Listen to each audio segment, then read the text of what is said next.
Je peux en permanence vous prêcher sur la vie de victoire, la vie de triomphe, comment obtenir la couronne, vous donner chaque verset de la Bible sur ce sujet. Mais je pourrais faillir moi-même, devant Dieu et de bien des façons. Cela peut être l'argent ou quelque chose d'autre.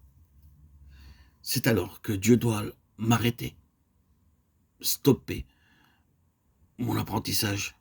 La théorie ne qualifie pas, mais l'expérience qualifie.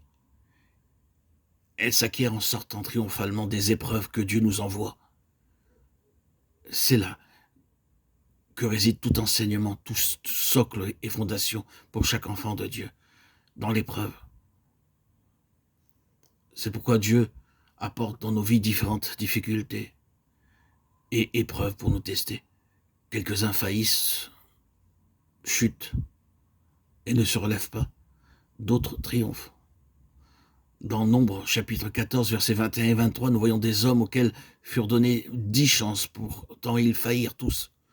De la même façon, chacun sera testé et éprouvé jusqu'à ce qu'il parvienne à la maturité et soit capable d'être responsable dans la maison de Dieu. Comment une responsabilité spirituelle pourrait être donnée à ceux qui demeurent à l'état d'enfants? Sur terre, en donnant des pots de vin, un homme peut devenir plus puissant, plus influent. Mais vous ne pouvez pas agir ainsi dans le domaine spirituel. Aucune recommandation terrestre n'est acceptée dans les lieux célestes. C'est seulement votre vie spirituelle triomphante ici-bas qui vous qualifiera en vue d'une responsabilité spirituelle là-haut. Les planches de bois de 10 coudées de hauteur, 1 coudée et demie de largeur avaient chacun 2 bases d'argent pour leur support. Dieu aurait pu utiliser de l'or pour les bases, mais il utilisa l'argent. Pourquoi? Parce que l'argent, comme nous l'avons vu, est dans l'Écriture un symbole de la rédemption. C'est le symbole du prix que notre Seigneur Jésus a payé lui-même pour nous racheter. Lorsque le peuple offrit l'argent de la rançon, le riche ne pouvait pas donner plus et le pauvre ne pouvait pas donner moins. Exode 30, 15. Personne ne pouvait dire « Oh, je suis meilleur que mon voisin ». Nous sommes tous également précieux pour Dieu.